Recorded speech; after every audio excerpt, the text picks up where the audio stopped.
पाठशाला में, मदरसा में तुम्हें कोई पढ़ाता तो होगा ना। जब तक तुम पढ़ना लिखना नहीं सीखोगे तो इबादत करना और इबादत में जो चीज बोलते हो आप, वो कहाँ से तुमको आती है? तो आपका गुरु सहायक नहीं हुआ परब्रह्म को प्राप्त करने के लिए? आप किसी नाव पर बैठे उस किनारे पर जाने के लिए क्या आप अपने आप तैरकर चले जाओगे इतने लंबे पाठ को पार करके, जीवन के भवसागर को पार करके? आपको नाविक पे भरोसा करना पड़ेगा, तब आप उस किनारे पर जाओगे। यदि आपको प्रधानमंत्री से ही मिलना है तो आप क्या सीधे प्रधानमंत्री के दरवाजा खोल लोगे और प्रधानमंत्री जी से बात कर लोगे क्या? या प्रधानमंत्री से आपकी डायरेक्ट मुलाकात हो जाएगी क्या? कितनी पगडंडियों से गुजरना पड़ेगा आपको, कितनी जगह से जाना पड़ेगा, कितने लोगों से अनुमति लेना पड़ेगा आपको? भगवान को प्राप्त करने के लिए भी हमें बहुत लोगों की सहायता पड़ती है। और सगुण ब्रह्म वाले जो होते हैं वो आकृति की पूजा करते हैं। मनुष्य आकृति में है तो वो उसे आकृति अच्छी लगती है, और जब सगुण पूजा परिपक्व हो जाती है, हेमंत पद कहते हैं, तो वो निर्गुण की ओर जाने लगता है। इसलिए सगुण उपासना से ही शुभारंभ करना चाहिए, श्री गणित करना चाहिए। मूर्ति, वेदी, अग्नि, सूर्य, जल, प्रकाश, ब्राह्मण, नैवेद्य, ये वस्तुएं सगुण उपासना की वस्तुएं। यदि परमात्मा को प्राप्त करना है तो आपको किसी न किसी की सहायता लेनी पड़ेगी, किसी सदगुरु की शरण में तो जाना ही पड़ेगा। जब तक कि आपको ज्ञान प्राप्त नहीं होगा, जब तक आपको कोई मार्ग नहीं दिखाएगा, कोई रास्ता नहीं दिखाएगा, कोई टार्च नहीं दिखाएगा, कोई प्रकाश नहीं दिखाएगा, तब तक आप भगवान के पास नहीं पहुंच सकते। मैंने ये प्रश्न भी करा कि क्या तुम्हारे अंदर तुम्हारा अल्लाह है? तो वो कहने लगे कि अल्लाह है लेकिन दिखाई नहीं देता। मैंने कहा ठीक बात है। ऐसे ही हमारा जो ब्रह्म है वह भी निर्गुण रूप में दिखाई नहीं देता, उसी ब्रह्म की उपासना करते हो आप। वो मेरे मित्र थे, कोई बात विवाद नहीं थी, मित्रता अध्यात्म के लिए हमने ये प्रश्न किए, उन्होंने भी जवाब दिया। लेकिन जो सगुण ब्रह्म है वही निर्गुण है और निर्गुण ब्रह्म वही सगुण है। और सनातन में बहुदेवों की पूजा करते हैं और बहुदेवों की पूजा मान्य है। ये देव भले ही अलग अलग है लेकिन शरीर से अलग है, आत्मा से एक। अलग अलग आकृतियों की भी पूजा कर सकते हैं लेकिन परमात्मा को समझ के पूजा करो। यही बात हेमांड पत ने यहां पर बताया है। एक डॉक्टर पंडित थे जिनके गुरु का नाम था काका पौराणिक, धोपेश्वरकर महाराज, और वे उनके अनन्य भक्त थे। उनके साथ अनेकों चमत्कार हुए थे। उनकी पूजा पाठ करने में उन्हें बहुत शांति मिलती थी और उनके मन में आया कि शिरडी चलते हैं और अपने गुरु, जैसा मैं आपको बताता हूं कि कहीं भी जाओ आप, जहां जाना वहां जाओ, जो करना सो करो, लेकिन अपने खूंटे को, अपने सदगुरु को नहीं भूलना चाहिए, अपने हृदय को नहीं भूलना चाहिए।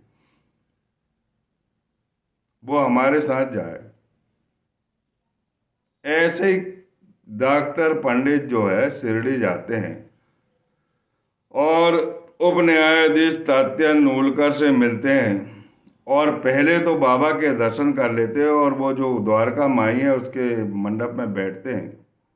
बाबा इशारा करते हैं। बाबा सब जानते कौन किसका भक्त है और किसकी अंतरात्मा, किसका मन कितना पवित्र है, वो जानते हैं। उन्होंने डॉक्टर पंडित को, दादा भट्ट को कहा कि डॉक्टर पंडित को ले जाओ और उनकी सेवा करो, उन्हें अच्छा भोजन, विश्राम करने को दो, भोजन जलपान कराओ।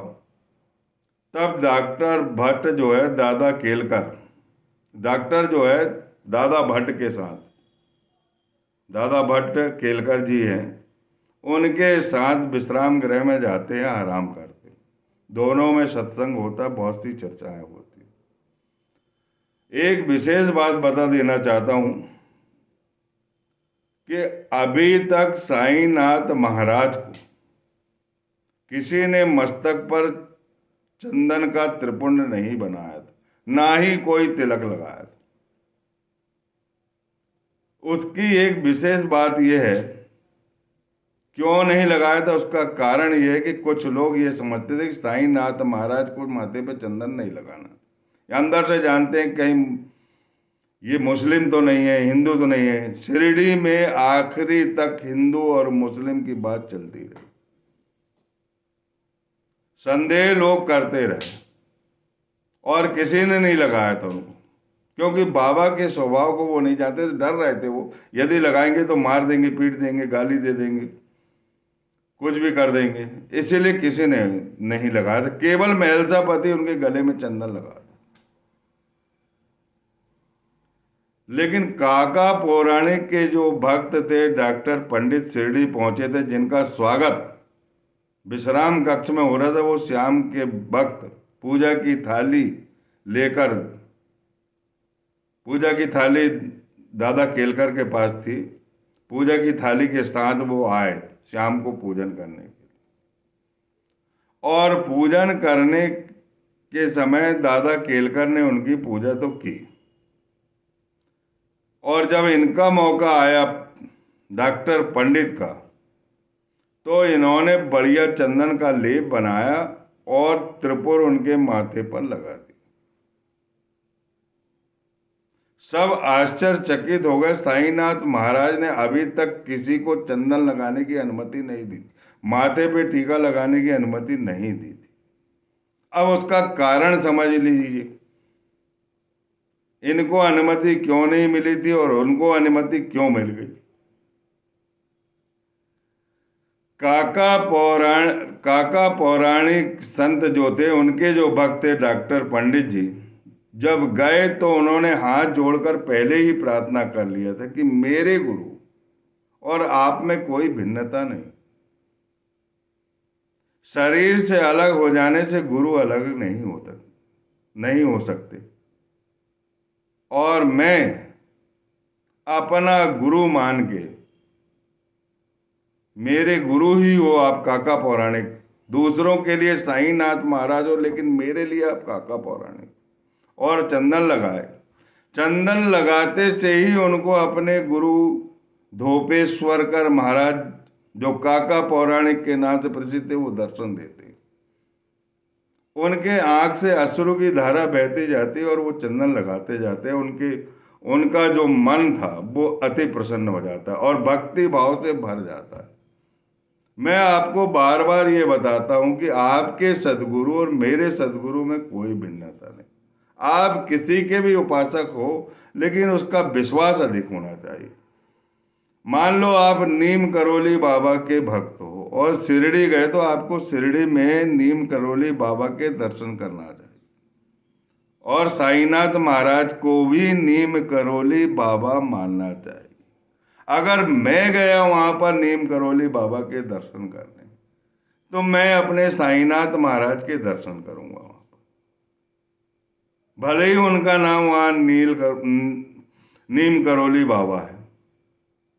जो आदमी भिन्न भिन्न समझेगा, उसके हृदय में भिन्नता आएगी और वो संशय में जिएगा, कभी कोई मनोकामना उसकी पूरी नहीं हो।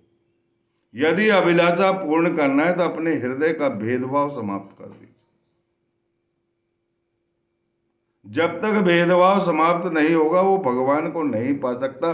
कितना ही भी पूजा कर ले, कितना ही भी दिखा दे, वो कितना ही भी बड़ा कार्यक्रम दिखा ले, मन में संदेह है तो भगवान कभी प्राप्त नहीं हो सकते। केवल विश्वास से पूजन करना चाहिए और मैं और तू के भेदभाव की पहले आहुति देना चाहिए। इस संसार में जिसने भी जन्म लिया वो भगवान का ही पुत्र होगा। मानने के तरीके अलग है, चाहे आप सगुण भक्ति की पूजा करो, चाहे निर्गुण भक्ति की पूजा करो, लेकिन परमात्मा को पाने के लिए गुरु की आवश्यकता होती है।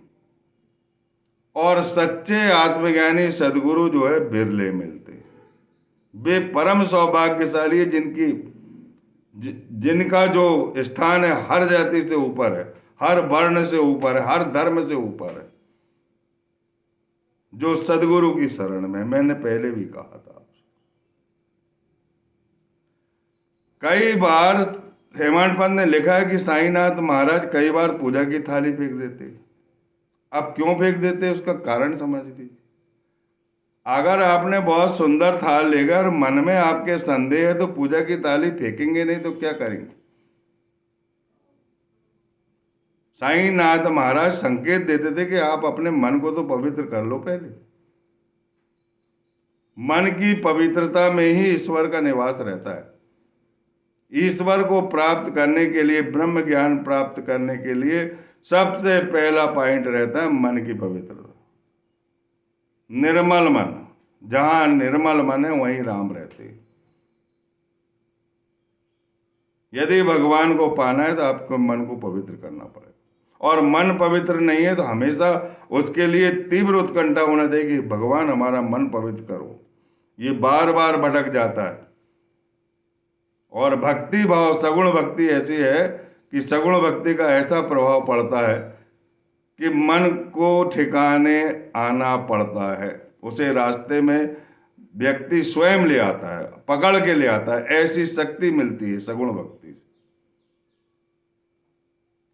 बहुत आराम से डॉक्टर पंडित ने त्रिपुर लगाया, और जब से आज तक साईनाथ महाराज को त्रिपुर लगाया जाता है। लोग सोचते थे कि मुसलमान है नहीं लगाए, तो नहीं लगाने दिए उन्हें। तुम मुसलमान सोच रहे हो और मुझे टीका लगा रहे तो मैं क्यों लगाने दूंगा। और तुम्हारा मन अंदर से पवित्र है, तुम मुझे अपना गुरु के समान मान रहे हो, तो मैं क्यों नहीं लगाने दूंगा। कैसे मना कर सकता था। दादा भट्ट ने पूछा इस बात को साईनाथ महाराज से, अभी तक तो तुमने हमें कभी चंदन नहीं लगाने दिया और हमारी हिम्मत नहीं हुई। और पंडित जी ने लगा दिए, त्रिपुर लगा दिए वो तो, और कुछ भी नहीं बोले। तो मैं क्या कर सकता था। वो उन्होंने मुझे नहीं लगाया, उनके गुरु को लगाया। जब वे उनके गुरु के भाव में थे तो जो जो जिस भाव से पूजा करता उसी भाव में मैं आ जाता हूं। मैं कैसे मना कर सकता था। कई बार थालियां फेंक देते, रुद्र अवतार धारण कर लेते। ये सब कारण इसी का था, मन की पवित्र। जो पवित्र मन से जाएगा ईश्वर के पास, उसकी आराधना स्वीकार होगी। जो भेद दृष्टि से जाएगा, ईर्षा भाव से जाएगा, जिसके अंदर मैं और तू कूट कूट कर भरा हुआ है, उसे कहां तक साथ देंगे। कितने संकेत करेंगे। साईनाथ महाराज कितना क्रोध करेंगे। और क्रोध करने के और भी कई कारण हैं। उनका भक्त कहीं कष्ट में रहता है, क्रोध में रहता है, तो वो सारा अपने ऊपर अंतरित कर लेते हैं। उनकी कार्य प्रणाली बड़ी अगाध रहती है। वो अंतर्ज्ञान से जान जाते हैं कि मेरा भक्त कहीं कष्ट में है। जिस हाल में उस भाव में आ जाते हो, और उसके कष्ट को किसी भी कार्य प्रणाली द्वारा दूर करते हैं। साईनाथ महाराज की बड़ी अद्भुत लीला है। हे बेटा बेटे, जो भी आपके सदगुरु, पवित्र मन से उनकी आराधना करो, देवघर में उन्हें स्थापित करो और सगुण उपासना करो। सगुण उपासना से ही निर्गुण उपासना होती है। जब सगुण उपासना परिपक्व हो जाती है तो आदमी निर्गुण उपासक हो जाता है। और अब हम भी निर्गुण उपासक है, सगुण भी है निर्गुण भी है। देवघर के सामने बैठ गए तो सगुण उपासक हो गए, और ट्रेन में बैठे हैं भगवान का चिंतन कर रहे हैं तो उनका ध्यान कर रहे हैं, वो निर्गुण उपासना हो गई। उपासना की पद्धति कोई भी हो, आपके अंदर प्रेम निहित होना चाहिए। जो इस कथा को सुनेगा उसके अंदर प्रेम और भक्ति का बीजारोपण होगा। प्रेम और भक्ति में प्रखरता आएगी।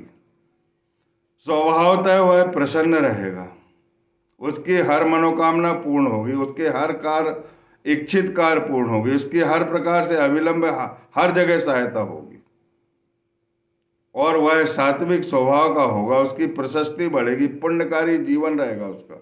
उसके अंदर भेद दृष्टि समाप्त होगी।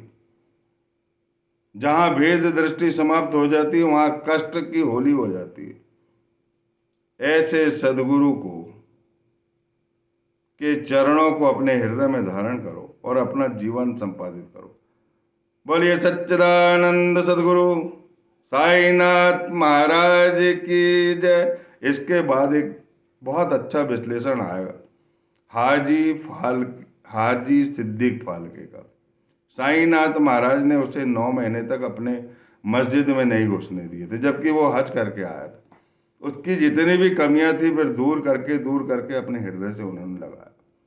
और साईनाथ महाराज में एक विशेषता है, जिसका हृदय बुरा भी है, जो बुरे काम भी करता है, उसके साथ विचित्र व्यवहार करके उसके हृदय में परिवर्तन लाते। उन्हें जो भी करना पड़े वो करते।